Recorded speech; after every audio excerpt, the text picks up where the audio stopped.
संगठन के कार्यकर्ताओं का और आदमपुर की जनता जनार्दन का आभार व्यक्त करता हूं। पहली बार कमल खिला है सर ये सीट कांग्रेस की थी। कांग्रेस के जो विधायक थे उस वक्त उन्होंने इस्तीफा देकर भारतीय जनता पार्टी ज्वाइन की और बीजेपी ने उनको टिकट देकर उनके बेटे को मैदान में उतारा। यानी जो आपका आंकड़ा 40 का दशक वो आंकड़ा बढ़ा है और आदमपुर में जहां कभी भी कमल नहीं खिला था वहां कमल खिला है। कांग्रेस की सीट एक तरह से आपने इस उपचुनाव के माध्यम से बीजेपी देखिए, इस सारे आप परिवर्तन को देखेंगे तो भारतीय जनता पार्टी बहुत वर्षों तक यह एक छोटी पार्टी थी और कांग्रेस पार्टी एक बड़ी पार्टी थी। पहली बार 2014 में हम सरकार में आए, लेकिन कांग्रेस के जो दिग्गज लोग थे उनके जो अपने स्थान थे वो कांग्रेस के पक्ष में बचे रहे। लेकिन कांग्रेस ने जिन नीतियों को अपनाया और कांग्रेस जिस प्रकार से सुकड़ती चली गई, एक समय था जब कांग्रेस कई कई दिग्गज नेताओं को संभालती थी, लेकिन समय समय करके कांग्रेस के दिग्गजों के जो किले थे वो किले ध्वस्त होने शुरू हुए और इसके लिए कांग्रेस पार्टी बहुत बड़ी जिम्मेवार है। क्योंकि आप देखेंगे जींद के उपचुनाव में सुरजेवाला जी को ले गए जींद कैथल से, कैथल हमारे हिस्से में आया। आप देखेंगे कि कांग्रेस के प्रमुख नेताओं को कांग्रेस में असहजता महसूस होनी शुरू हुई। 2 अध्यक्षों को काम नहीं करने दिया गया और बड़े बड़े दिग्गज इस प्रकार का महसूस करने लगे कि कांग्रेस में अब उनका स्थान नहीं है। इसलिए कुलदीप बिश्नोई जी ने फैसला लिया भाजपा में आने का और वो वहाँ से उनके पुत्र भव्य बिश्नोई लड़े और अब शानदार जीत वहाँ भारतीय जनता पार्टी की हुई है। भारतीय जनता पार्टी के संगठन, उसकी नीतियों की हुई है, उसके नेतृत्व की हुई है।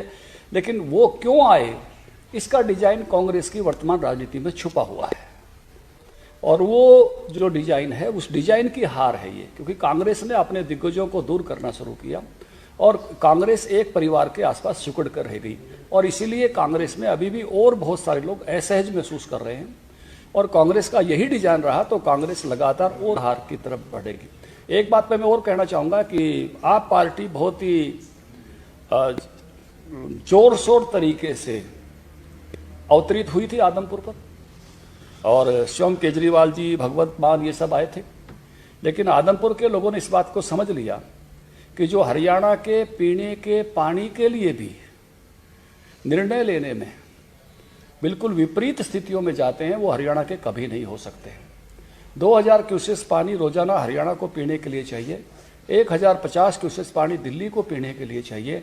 एक अल्टरनेट नहर बनाने के लिए सर्वोच्च न्यायालय का निर्णय, उस निर्णय के बारे में भी आप पार्टी की पंजाब सरकार ने सरेआम इनकार किया। क्योंकि एक 60 साल पुरानी नहर से पानी आ रहा है जिसमें कभी भी दिक्कत हो सकती है।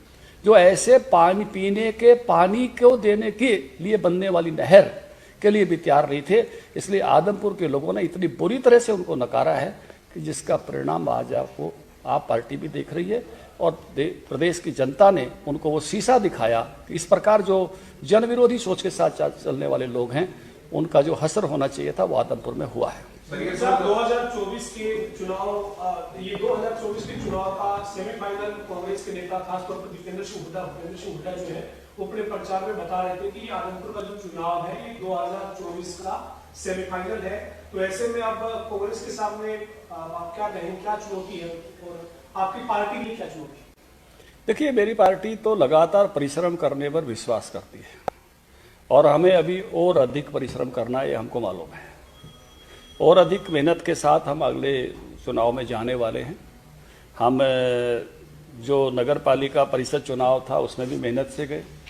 आने वाले अभी कुछ चुनाव हमारे सामने नगर निगम के हैं, पंचायत चुनाव चल रहे हैं।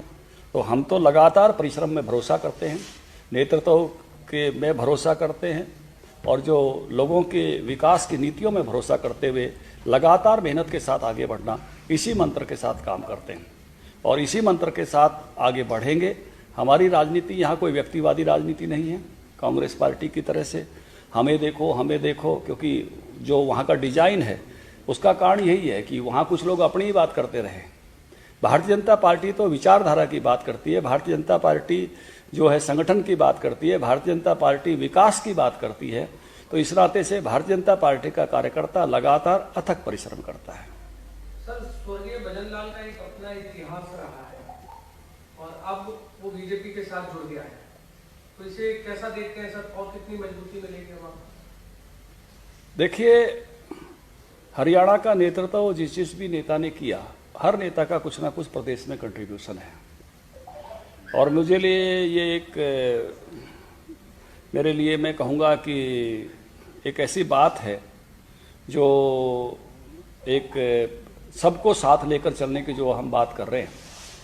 तो मुझे ऐसा लग रहा है कि जब रणजीत सिंह जी हमारे साथ हैं, आदित्य चौटाला हमारा जिला अध्यक्ष है, और दुष्यंत चौटाला जी हमारे पार्टनर हैं, तो चौधरी देवीलाल की फोटो भी हमारे पोस्टर पर है, और अब भजन लाल जी की फोटो भी हमारे पोस्टर पर है, और पोस्टर पर अभी और जगह बाकी है।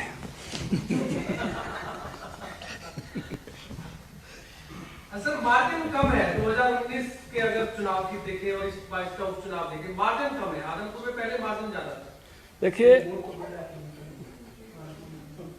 15,740 वोटों से विजय हुई है, और उपचुनाव मुझे लगता है कि एक एक मतदाता को हर पार्टी जो है संपर्क करती है,